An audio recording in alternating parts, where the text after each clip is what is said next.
આજે તો સવારમાં મોઢું ધોયા વગરનો ગયો ખેતરમાં.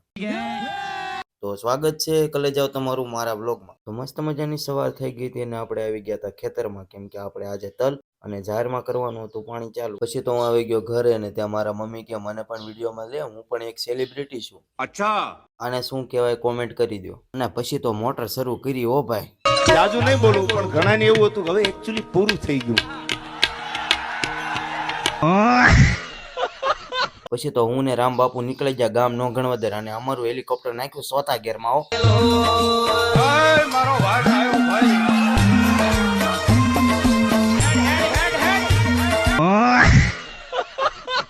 બપોર થઈ ગયું ને જમીન પાસે આવી ગયા પાણી વાળવા. 2 કેરા બાકી હતા, મેં કીધું પાય દઉં ને તો કાલે ઉપાય દી નહીં. શાબાશ. પછી આવી ગયો ઘરે અને તડકો એટલો હતો ને એટલે 35 ડબ્બા આઈસ્ક્રીમ ખાઈ ગયો. પછી તો ટાઈમ થઈ ગયો 5 વાગ્યાનો અને આપણે નાહી ધોઈને કમ્પ્લીટ થઈ ગયા હો. પછી તો સાંજે નાસ્તો કરવા આવી ગયા દુકાને ભજીયા ખાવા. અમે ભજીયા ખાતા હતા ત્યાં મારા સબસ્ક્રાઈબર ભટકી ગયા, મને કે તમે ભજીયા ખવડાવો. એ રહા નહીં જાતા.